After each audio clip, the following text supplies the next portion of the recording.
Just by way of introduction, so my name is Orin Herskowitz. I have two roles within the university officially. I'm the executive director of Columbia Technology Ventures, which is the tech transfer office for the university. And if you don't know what that means, you'll find out over the next hour. I'm also the vice president of intellectual property and tech transfer, which means it's a little bit, I have other roles around the university that are a bit broader than tech transfer exclusively. For instance, I teach the class, as I mentioned to some of you here. There's information on the class at the end in case anyone in the room wants to take the full semester and half semester version. Registration is coming up shortly. In terms of today, what I'm going to try and cover is a little bit first in context around the University of Intellectual Property. I will be focusing primarily today on the commercial side, which is not to say that's the only thing. There's many reasons that one might decide to try and invent things and get them to market. People coming to these talks typically are interested in the business of intellectual property as much as anything else. And so because it's quantifiable and I have data on it, I've focused on that. But I'm perfectly happy to talk about for instance, the global health implications of any of this stuff as well. I'll then talk a little bit about what Columbia's experience has been in this space. And then cover a little bit about sort of Patents 101. And if people are interested, I can get into how license agreements get negotiated. What kind of considerations there typically are, and how those negotiations typically go. So first of all, the patents, there's a lot of, the popular press has been covering patents quite a bit over the last couple of years. At least I've been doing this for about 8 years. I was in the Boston Consulting Group prior to coming to Columbia for 7 years. I'm an English major with an MBA and no technology background, so keep that in mind during today's talks. When I joined in 2006, this was not a topic that typically made the front page of the New York Times or the Wall Street Journal. And over the last couple of years, as you've noticed, as I'm sure you've noticed, there's been a lot of press on the role of patents in American society, whether they're good or bad, potential changes in the patent law, whether we're drowning in new patents. If you look at the data, there certainly has been, you look at this and you'd say, wow, since World War II, there clearly has been a massive escalation in the number of patents that have been awarded. Whether you think that's a good or bad thing, again, is more philosophical, but the data sort of speaks for itself. On the other hand, what most of the newspapers don't dwell on is that when you adjust this for the GDP growth within the US, so just the overall size of the economy, the story changes fairly considerably. So in terms of the number of patents awarded, what you'll see is that it's within a fairly tight band adjusted for GDP. Although from 2008 onward, we see a fairly steep escalation. But again, to put that in context, it's still lower than what we saw in 1951. On the other hand, the number of patent applications is a sort of more noticeable trend. So more people applying for patents, whether or not they get them. Why do we care? Well, at some level we care because there's really big money at stake. I'll just give a couple of examples from the recent years. So first of all, as was widely covered in the press, Apple and Samsung were going at it hammer and tongs over the design patents and technology and utility patents in the iPhone and these various Samsung smartphones, which led to a $930 million judgment against Samsung. That has now been appealed and whittled away. But a lot of money was spent both in litigation and potentially in damages around that one.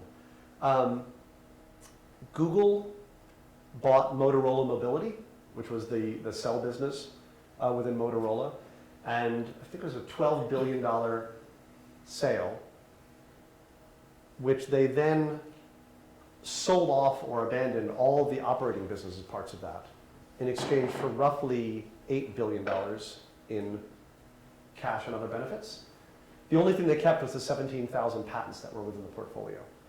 So it's sort of, if you think about it that way, they spent about $4 billion to get those patents. So a lot of money being spent by some of the large companies in buying these patents. This is an interesting transaction. I'm not going to go into the details on this one, but I do recommend, there's a fascinating article on this. Nortel, Canadian telecommunications company, went bankrupt, and as part of that, they took all the patents from around the whole company and bundled them together.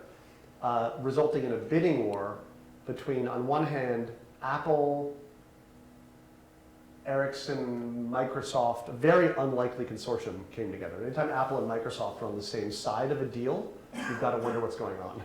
On the other side was Google and briefly Intel, bidding against each other in an auction. The auction started at $900 million for this bundle of 4,000 patents, and very quickly escalated up to around 4.4 billion was the final bid entered by Google.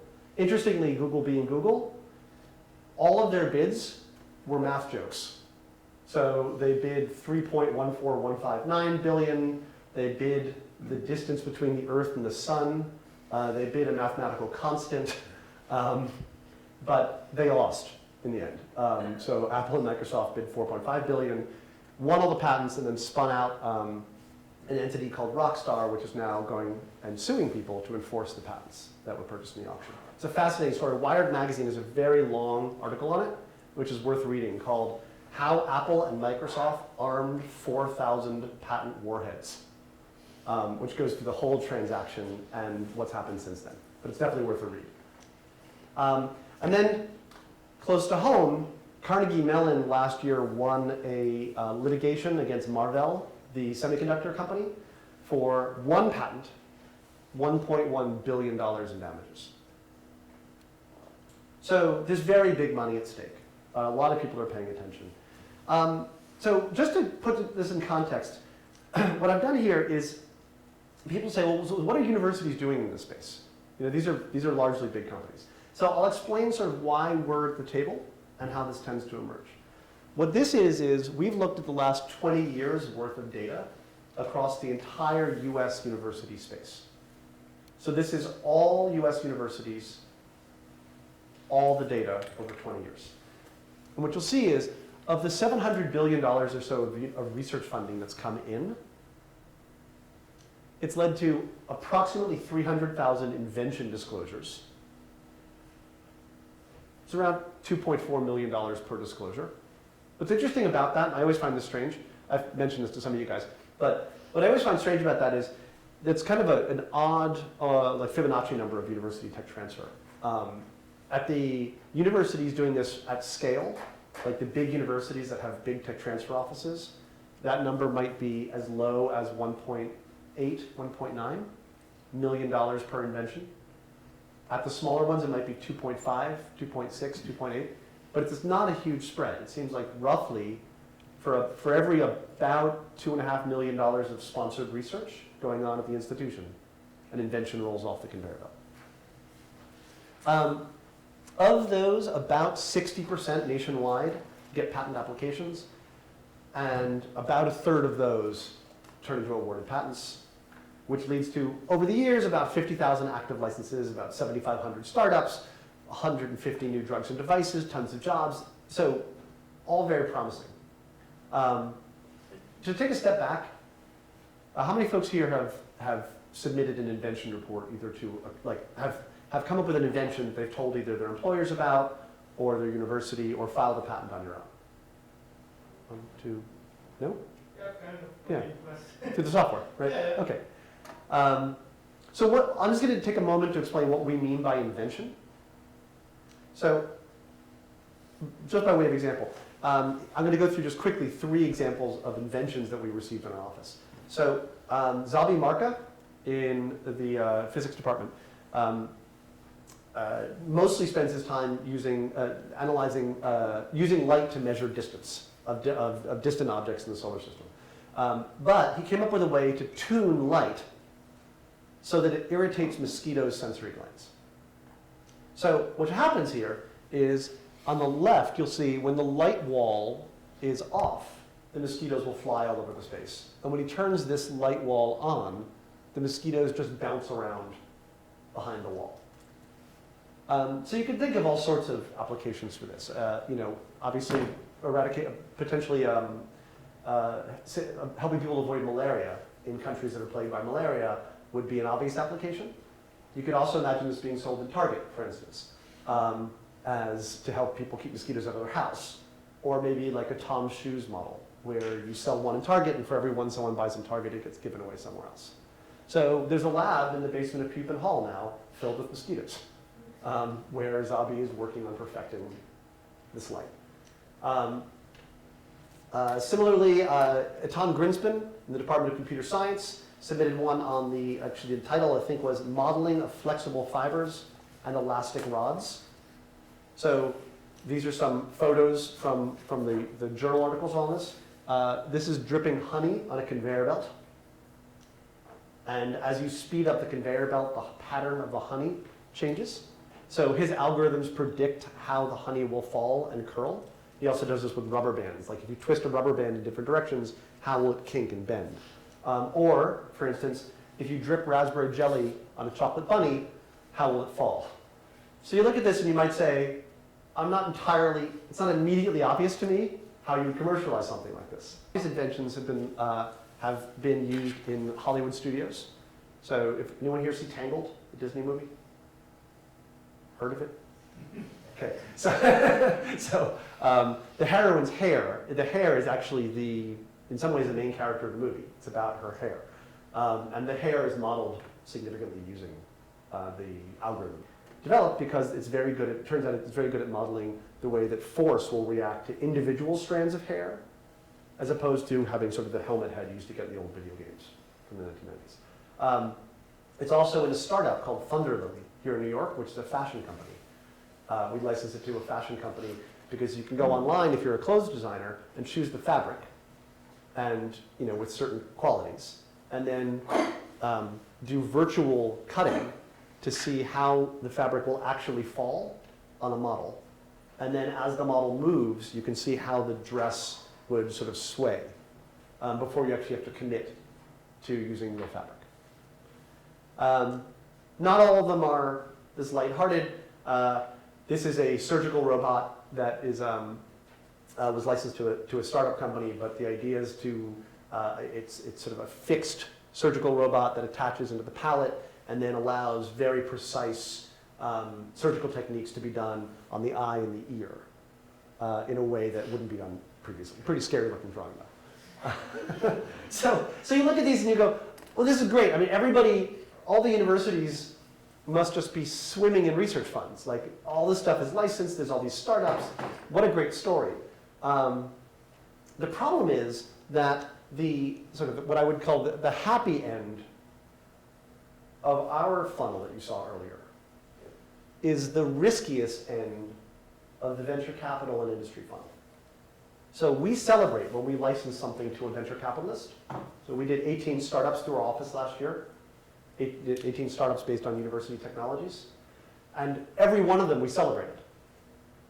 But each of them is just beginning the very hard journey ahead. And most of them will probably fail.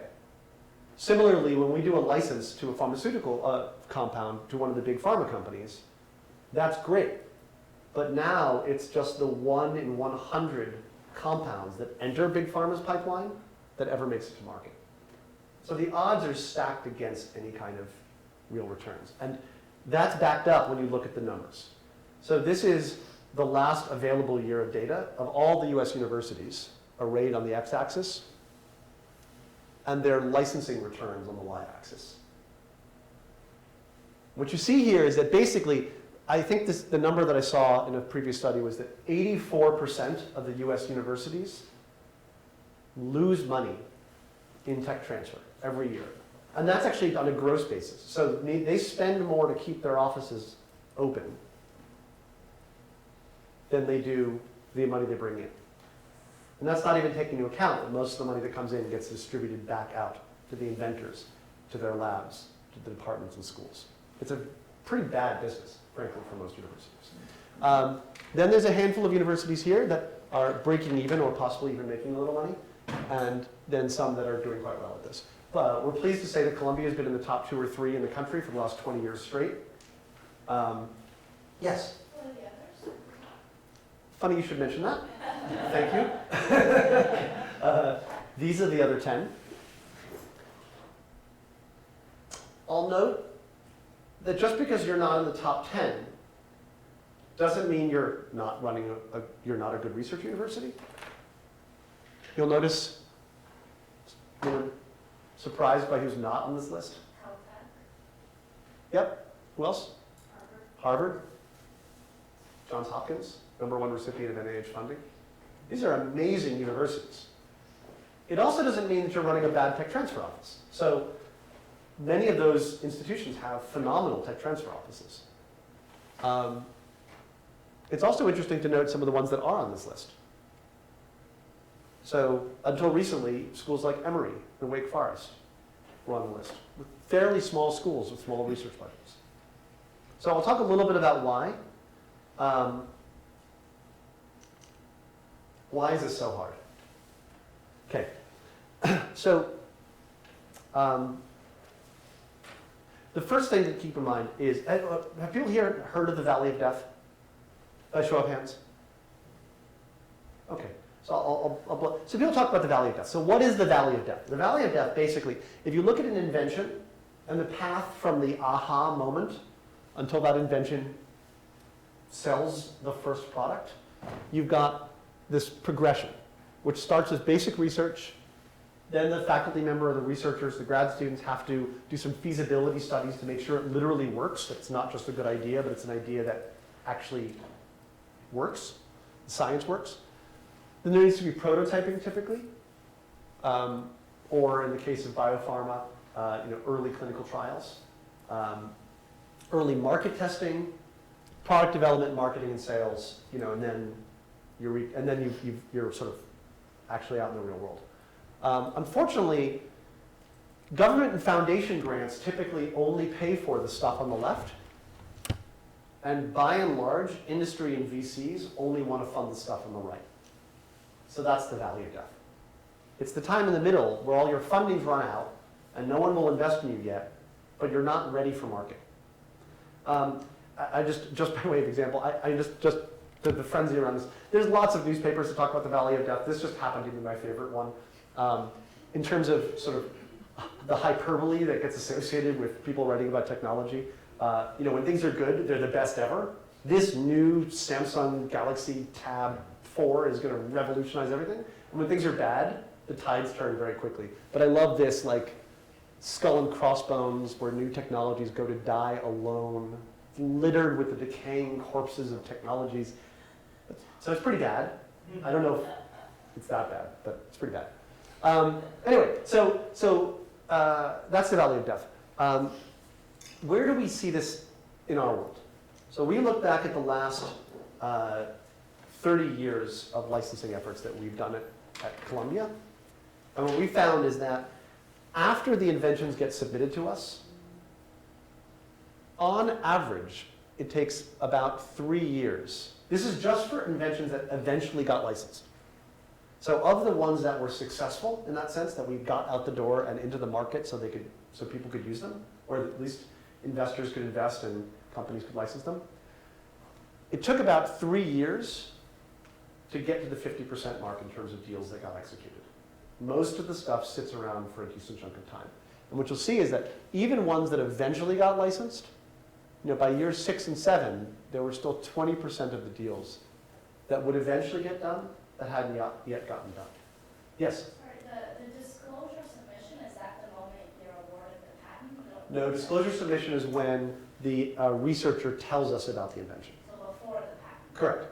So what typically happens on our side is an inventor will tell us about a new invention. And we have a process in place which uses the fellows program that you mentioned earlier to analyze those inventions for patentability and commercial potential.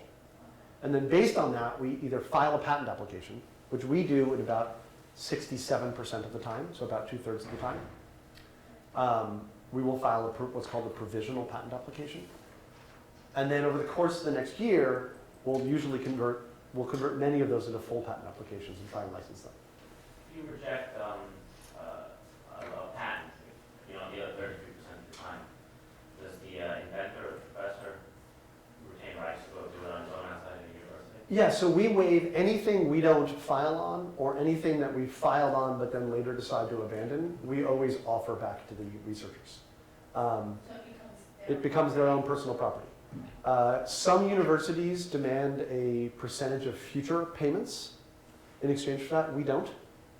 We do ask for any patent expenses we've already put into it to get paid back once they start making money in the future. But yeah, absolutely. Because our mission is to try and get stuff out into the world. It's why we're here, or it's why we're here. It's why we're filing these patents in the first place. if we're not going to do anything with them, better that someone does. I will say that it's very rare that anyone takes us up on that. Because if we haven't been able to license it, generally the researchers don't feel like they're going to have much of a better shot. So actually, Liz in the room manages that program for us. So of the 400 inventions we get a year, roughly how many times a year would you say we execute the waiver back? Like 3 or 4 times a year. Yeah. So it's offered in 130. 33% we don't proceed on. Only 4 out of 400 does anyone actually take those rights back, as opposed to just giving them up. So 130 times a year we go, we're not going to do anything with this. Do you want it? And all but 4, they say, no thanks. So that's actually a little surprising, except that many of the researchers understand these dynamics of what we're talking about, which is it takes a really long time to get things to be licensed. Oh, by the way, this chart, people often say, well, that must be that makes sense for life sciences, but for physical sciences, it must be much shorter. So we ran the analysis, it's the same. It's essentially the same chart.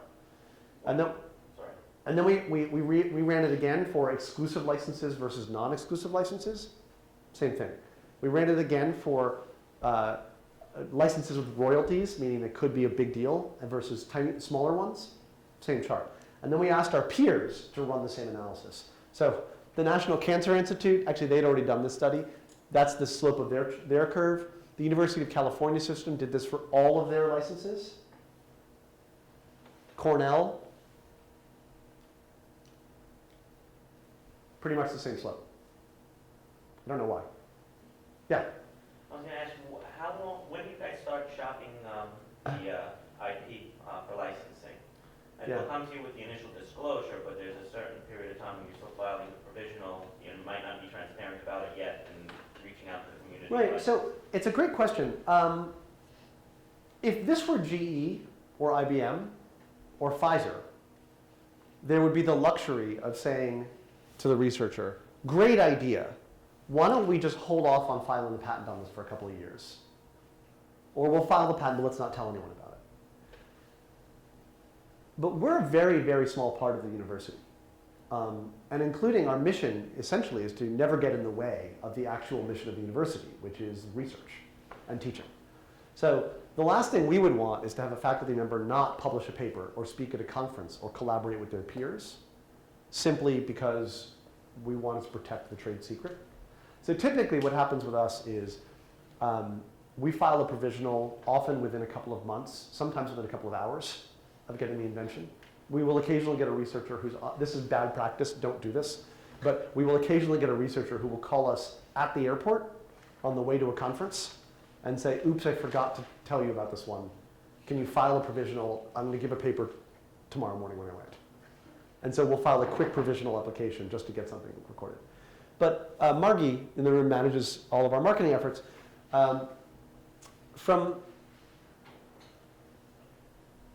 What percentage of our provisionals that we file, it's a guess, I know I didn't prep you for this, and you don't know the answer. What would you guess is the percentage of provisionals that go up on our website within 6 months of us filing them, would you say? Probably pretty low. We usually put them on the website after we convert, after the conversion decision, and then it's probably 75%. Okay. So we'll often file provision, we'll cover this later. Do people know what a provisional patent is versus a full patent? Okay, I'm seeing 2 nodding heads, nods. Okay, so very briefly, a provisional patent, the patent office gives you the right to file what's called a provisional patent, which is very cheap and fast. And actually, you can even file something called a cover sheet provisional, which is basically you take someone's scientific paper and you slap a piece of paper on top and submit it. It gives you a year to then do more work before having to finalize what the patent actually is. So we will file provisional patents on 2/3 of our inventions that come in the door, but only end up converting about 2/3 of those into full patents after 12 months. Why? Sometimes the science doesn't work. Sometimes the science works, but it turns out that in our analysis, it looks like there's no market for it. Sometimes the PIs never get around to finishing it. or the grad student graduates and leaves, and we don't get the data that would enable us to file a patent. But once we know it's a patent, we pretty much put it up in order. Yeah? Are these provisional patents only for a year, or are they extendable? No, well, so the answer to that is somewhat complicated. The short answer is provisional patents only last a year.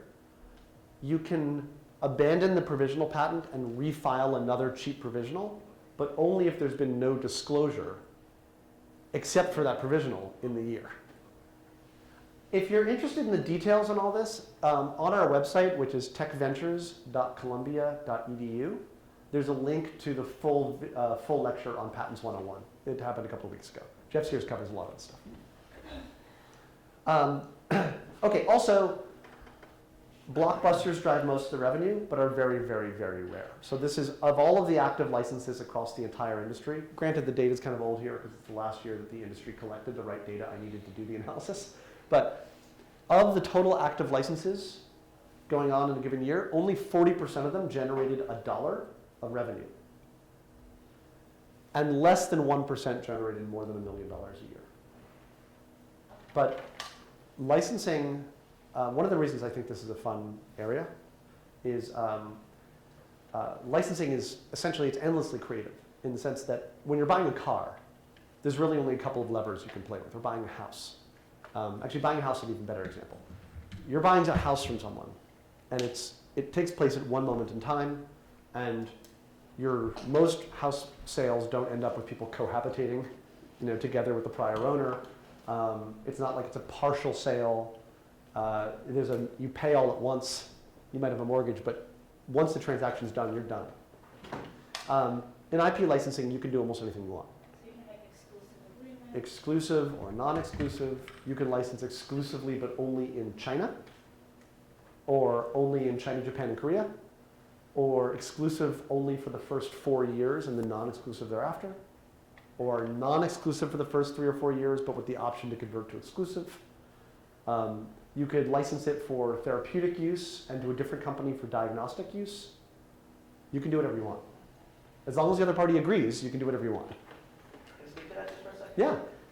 Most people that are going to take on the license, they're going to pump a lot of money behind the product, making it work through that valley. So they want to know that they have it exclusively, and that they're not competing with other people. They'll pay more exclusively, but it could be in a specific category of use or a specific application. But they don't want to pump billions of dollars, especially pharma companies, into a technology if they know that their competitor can also use it. But actually, I will say, three of our four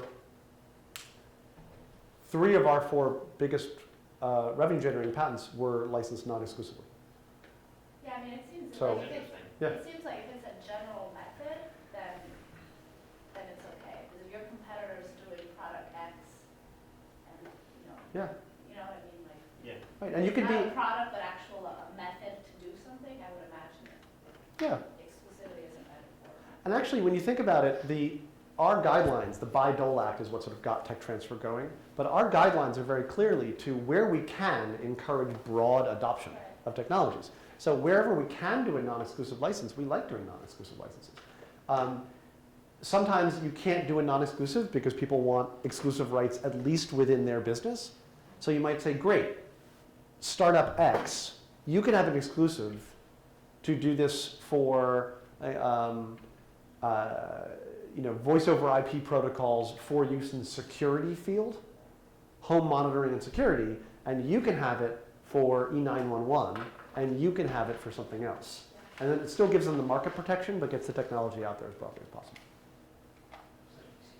Yeah? It's just curiosity. I mean, the first and the last patent, the fourth patent, so the light drops there. Does it mean the revenue goes down, or is the technology all of? So, sadly for us, but good for the world, patents expire.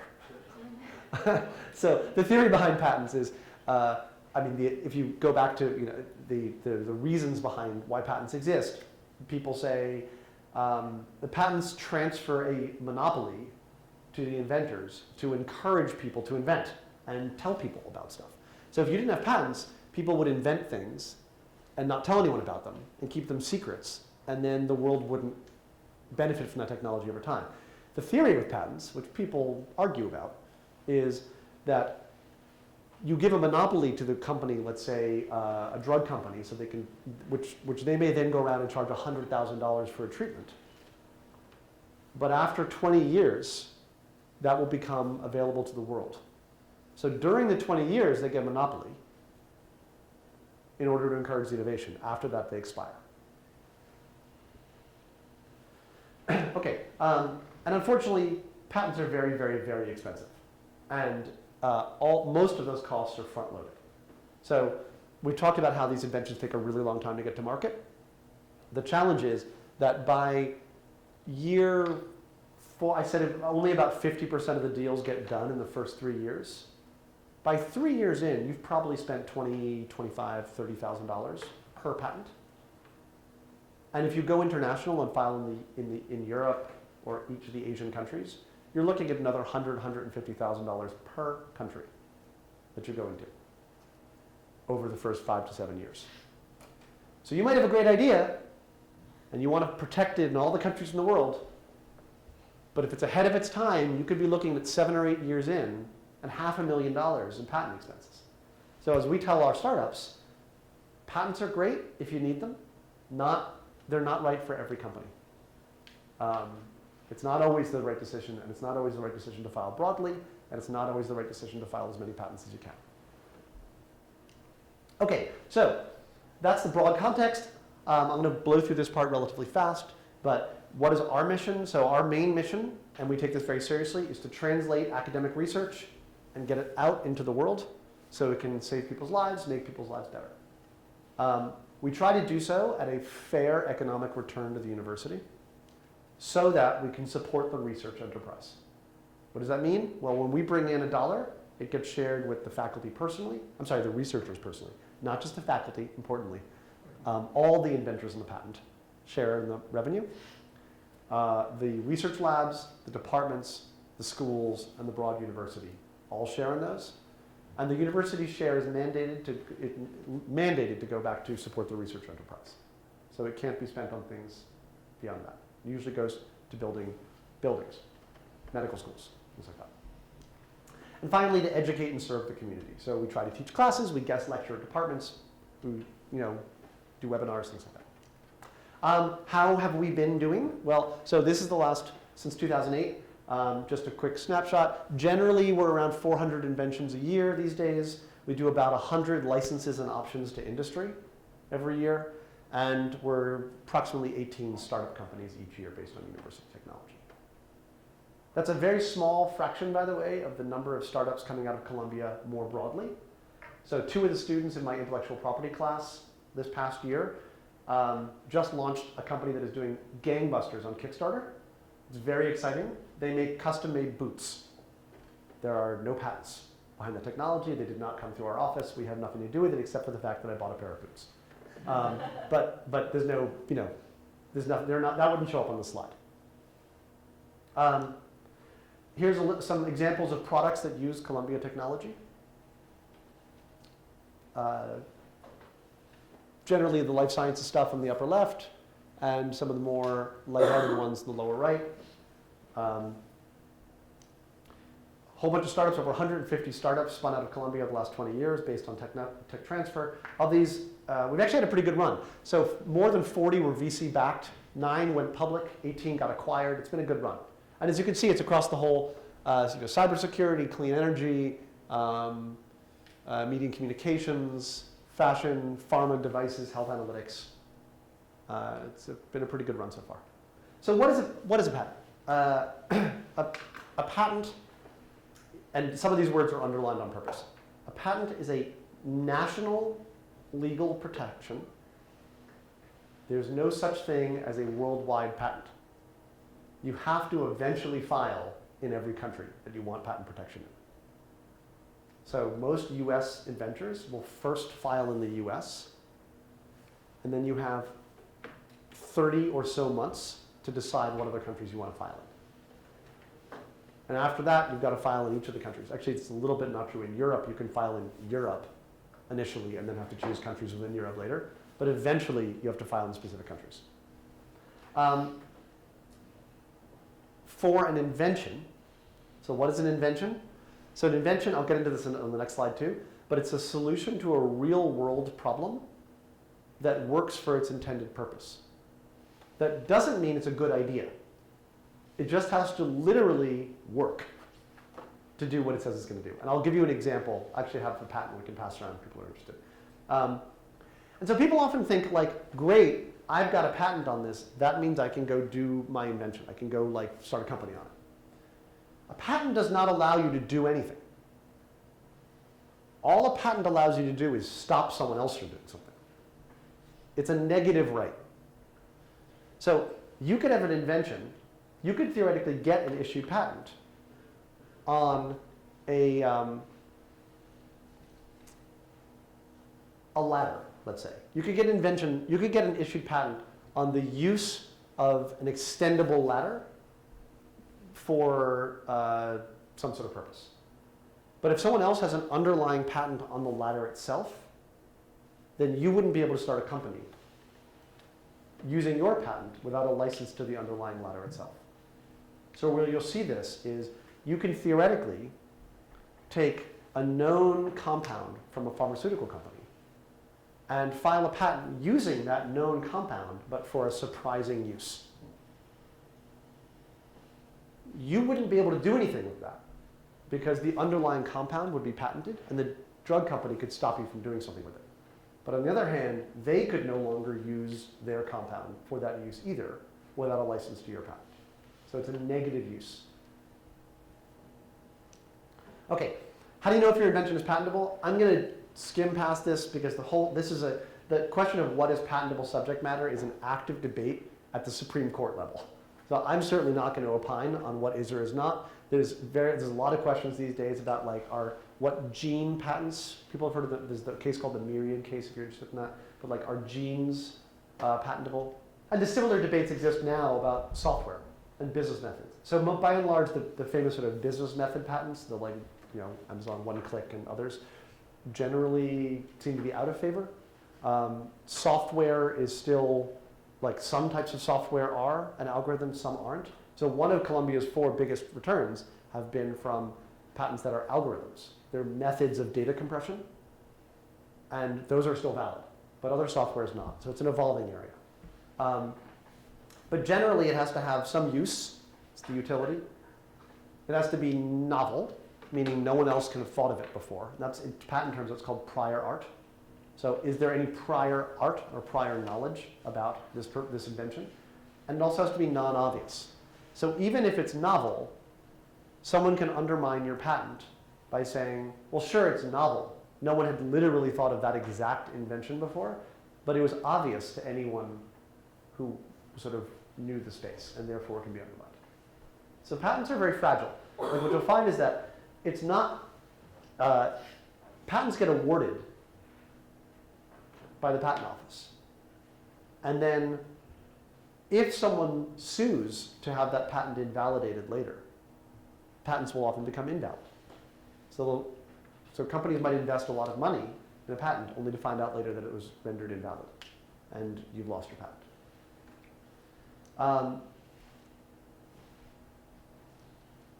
I won't distribute the patent, but there's an interesting patent. If you're interested in looking at it later, I'll leave some copies up here. But it's a US patent 6865. By the way, when people refer to patents, they're always looking at the patent number up there. This is an issued patent. It is for a mousetrap in the shape of a cat. So I'm going to pause right there because that seems like it goes against millions of years of mouse biology. The idea here is that the mouse will crawl into the cat's mouth because the cat is emitting a cheese odor, which again, I'm not sure who's going to want that in their house, like an odor, cheese odor emanating from a cat.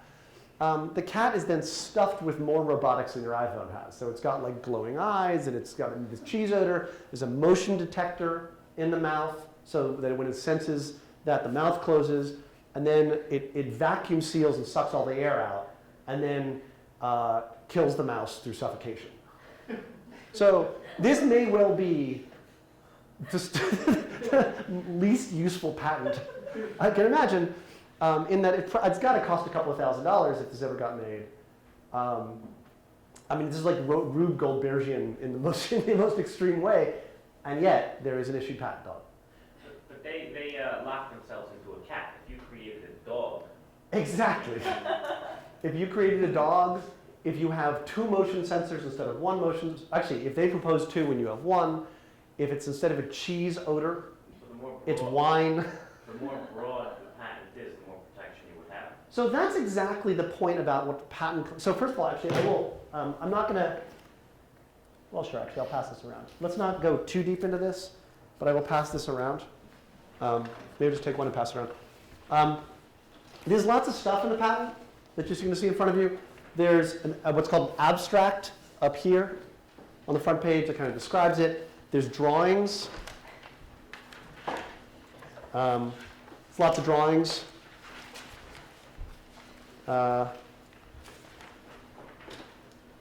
There's the background of the invention.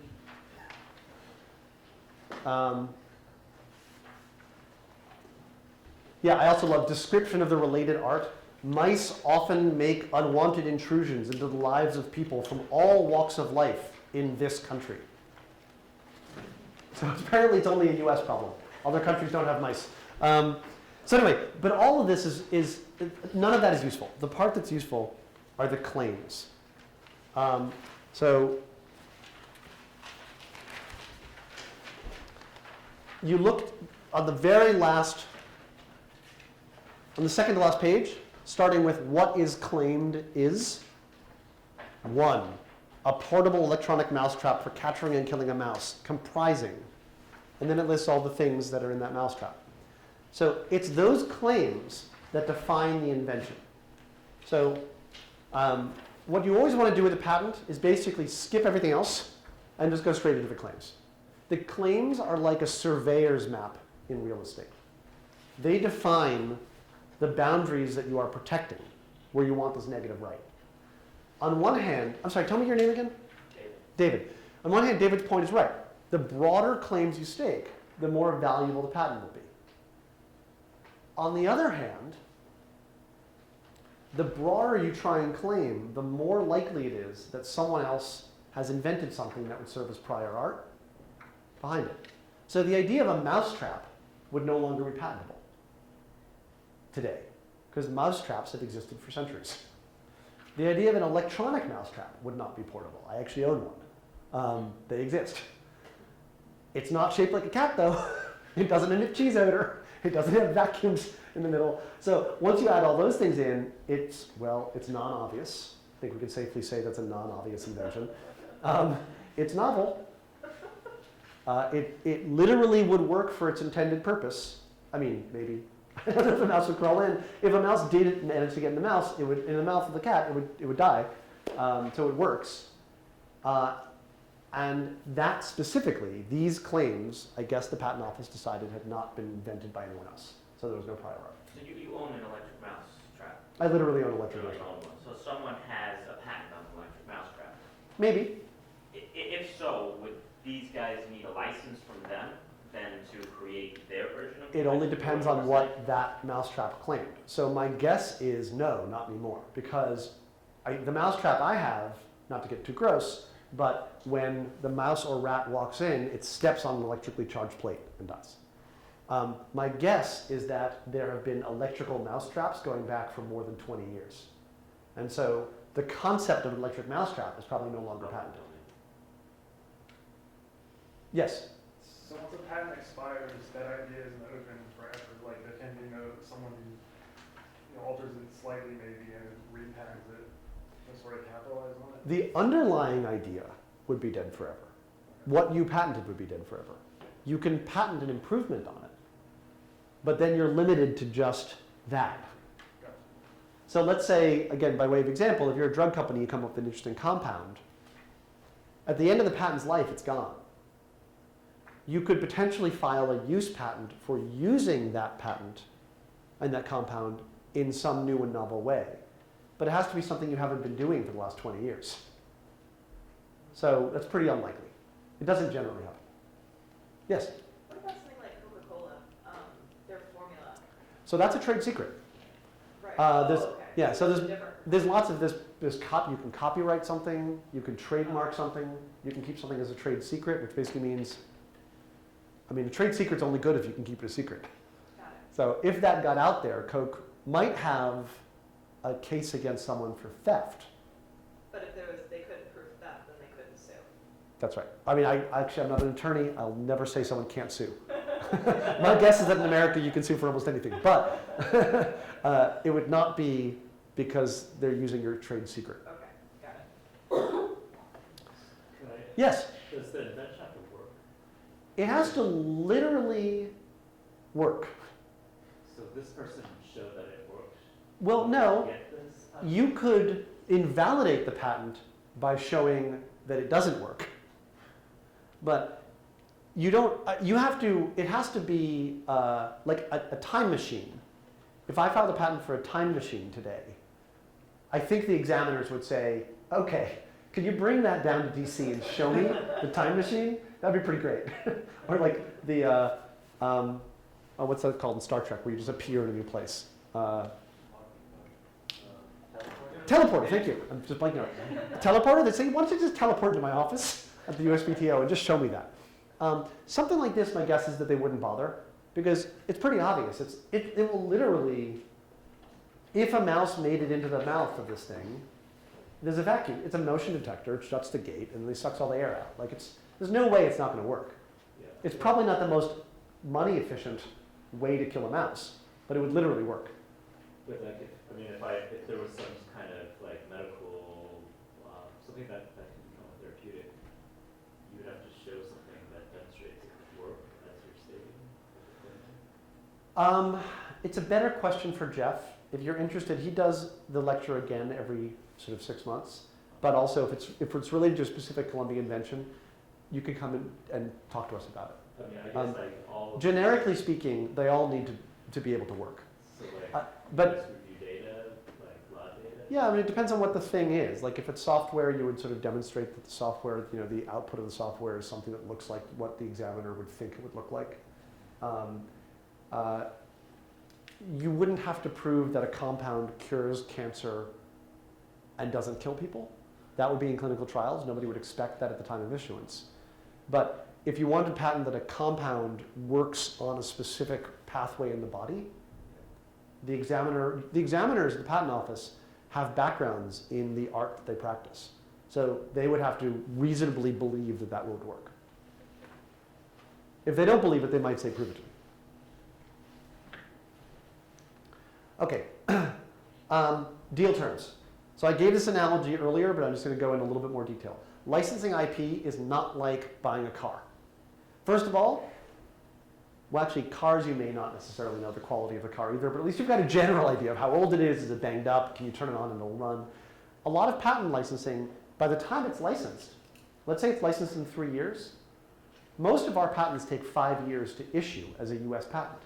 So we are often licensing patents that are just patent applications. They may never issue. The US Patent Office might decline them, in which case it's gone. So you're licensing things that don't necessarily have any value. And it's very hard to tell. It's also not clear at the time you're licensing. Remember, this is a negative right. The patent's only value is to stop people from doing things.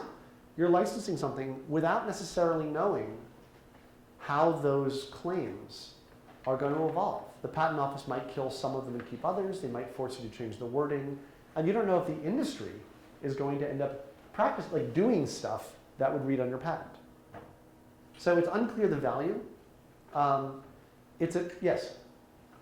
Because of the time frame, will like a researcher or someone in the university, will they start a company first and sort of go through the patent process either as they're going or later on? Or will they usually wait for this process to play out and then try to build a company around it? So of the 100, yeah, it's case by case. I mean, of the 100 some odd licenses we do a year, only 18 are to startups. Startups are a very unique case.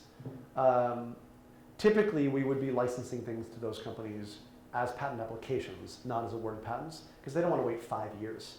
If you're launching a startup, you're not going to wait 5 years just to avoid the patent costs, because by then, the market will have passed you by. Other industries insist on they'll only license issued patents. So, But as licensee, our business owner, you just want to mitigate risk in anything you're doing. So you want to research how much money you're putting into something, and see if it will pass the patent. All Right. its requirements. Otherwise, To the you lose extent- all your investment. to the extent you can. But what the patent office allows or doesn't allow is a bit of a mystery sometimes. And again, as we've seen, they can issue patents and then you can have the patent invalidated later. So they're not always right.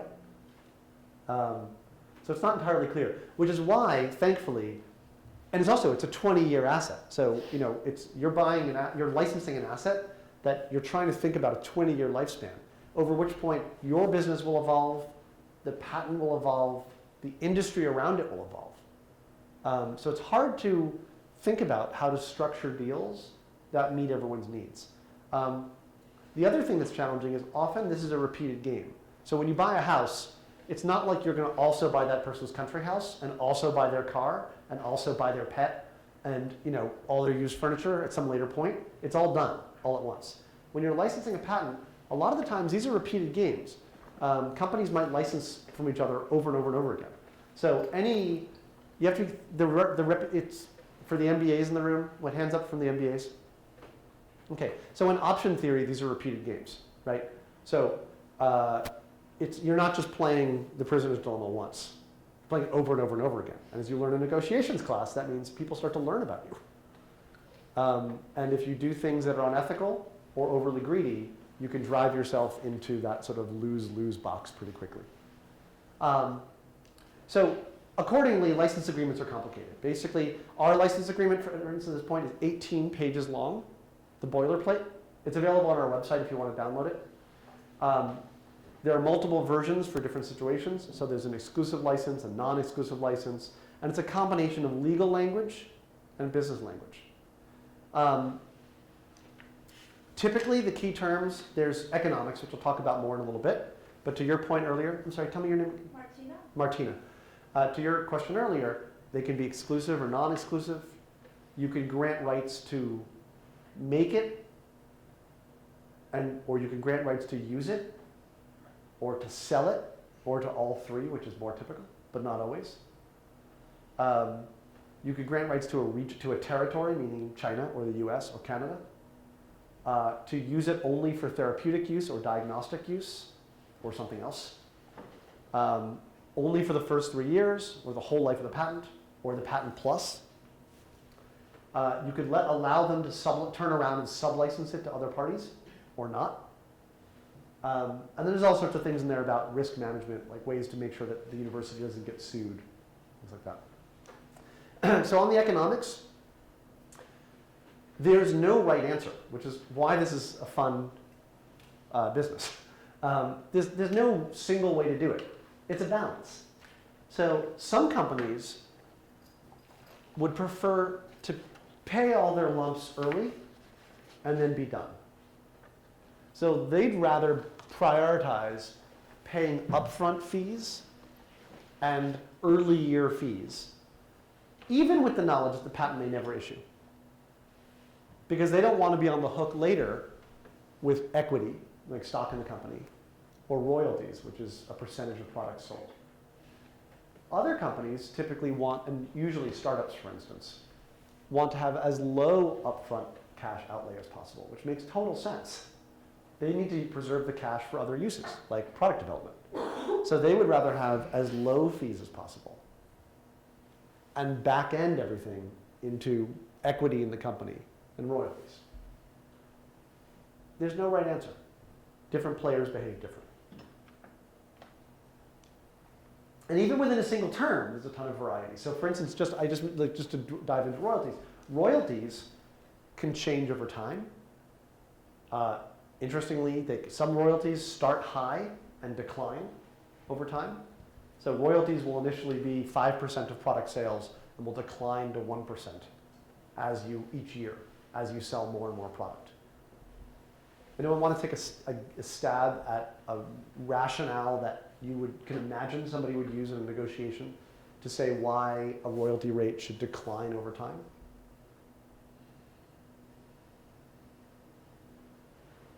In this case, Okay, so you could say over time their profit margins are going to fall because when you launch a new product you make a 40% margin, then there's knockoffs and competitors, and so your margins shrink, so you should pay less. Well, the patent's gonna expire. Well, I'm saying within the time of the patent expiry. Post-patent expiry usually, yeah. Okay, but other deals, the royalty rates go up over time. They want to take a stab at explaining why you could argue the royalty rate should go up over time? And would it just depend on risk?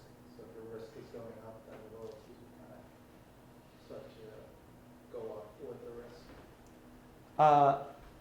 Yeah, I would actually flip that around. You'd say, after you've sold 10 million products, you've paid back all your initial R&D costs, Yeah. so you're just making nothing but profit.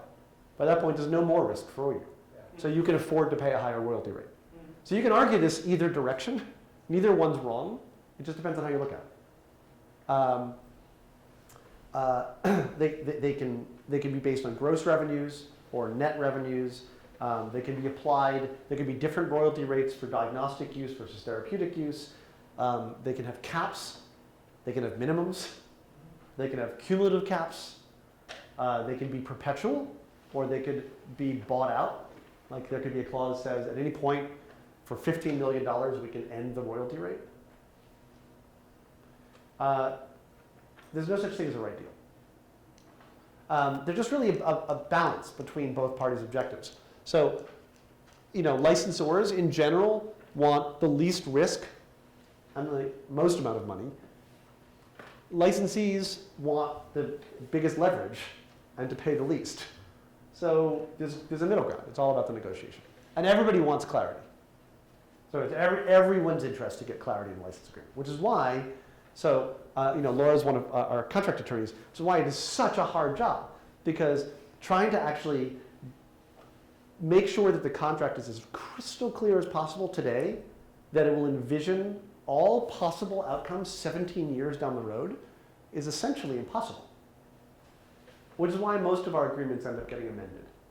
So we'll start, the company will get started, and then a couple of years later, they'll come back and go, wait a minute, I made a mistake. This doesn't work in the way that we thought it would, so we're going to amend the license and renegotiate. Fairly common outcome. Yes?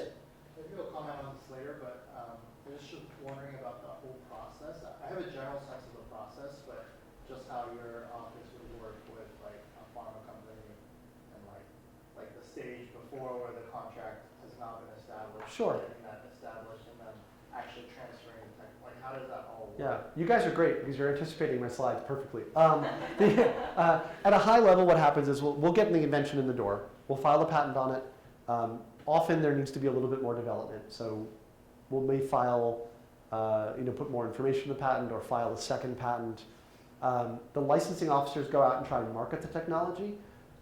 Margie and her team, she also runs our fellows program. So Margie will get the technology up on our websites, on our partners' websites. We have 35 graduate student interns. At this point, they all have PhDs? Are they all PhDs? Working on it. Okay, they all either have or are getting their PhDs. They create marketing campaigns around these technologies and email them out to industry. Yes? Are you referring to the fellows? The fellows, Yeah. yeah. We do 200 some odd marketing campaigns a year. 100. 100 marketing campaigns a year. I knew it ended with 100. So we try to solicit interest. Our licensing staff goes to, like Richard, just went to a trade show, basically where, what was it, medical devices? Neurologic and orthopedic medical.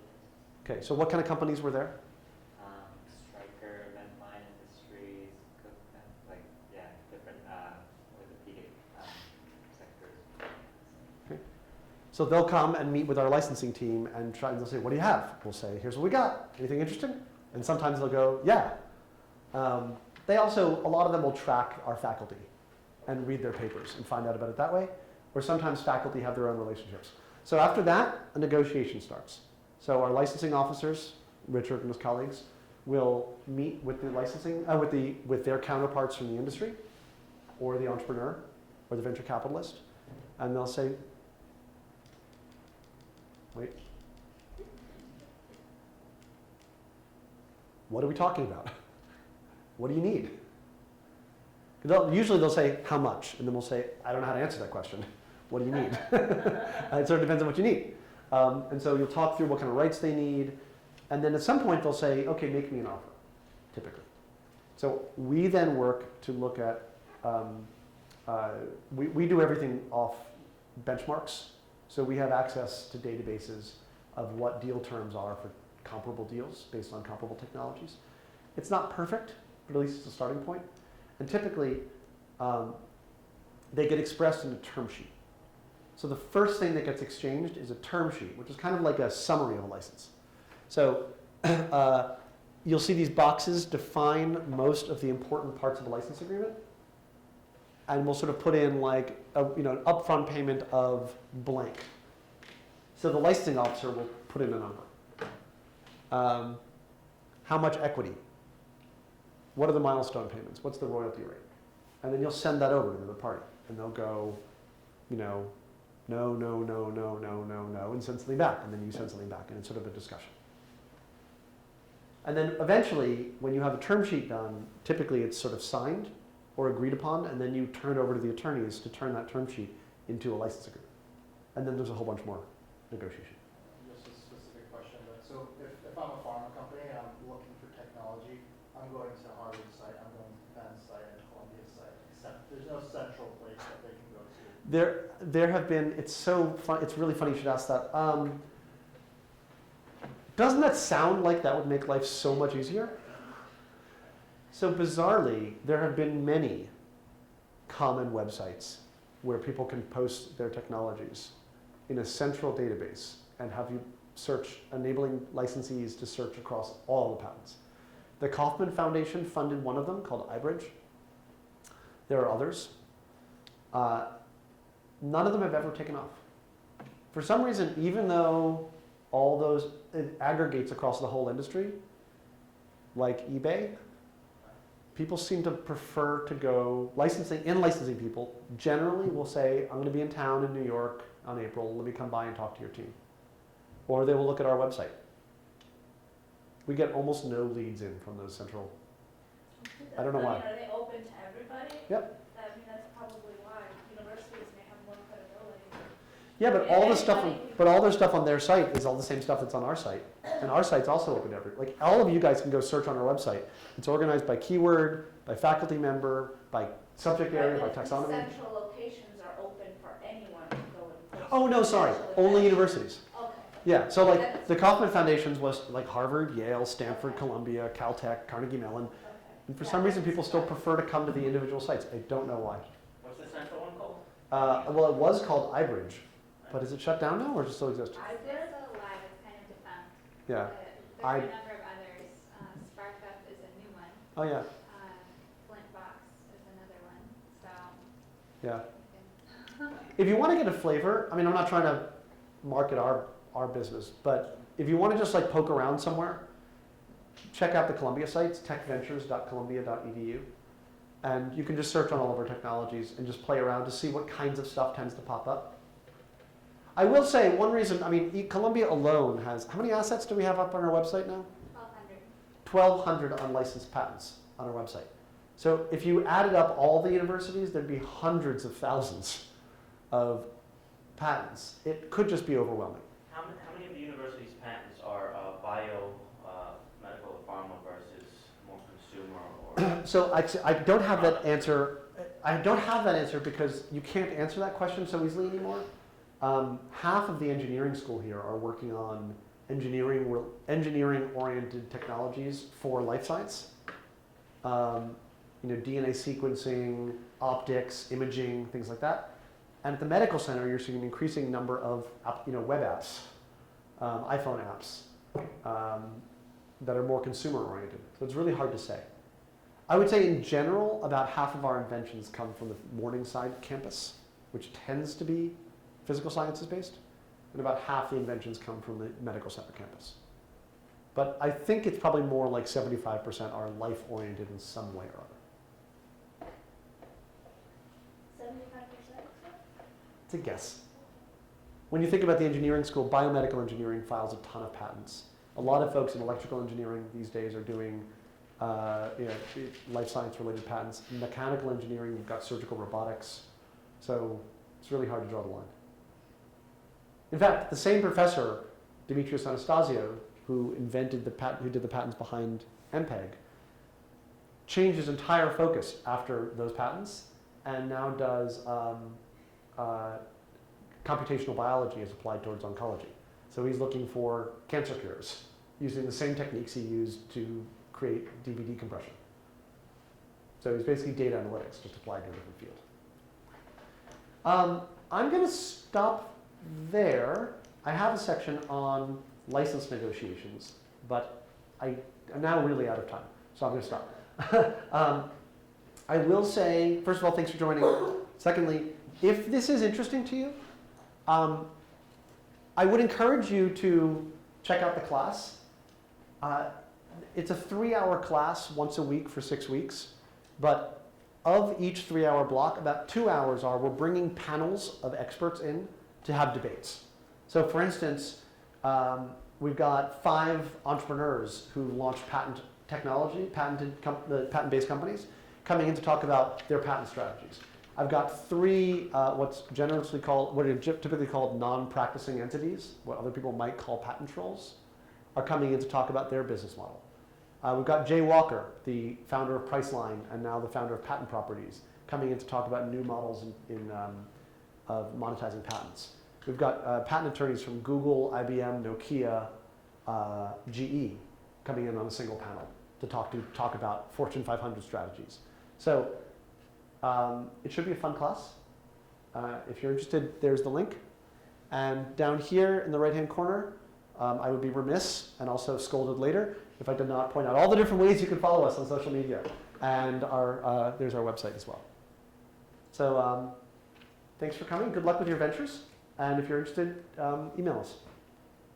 Thanks for coming.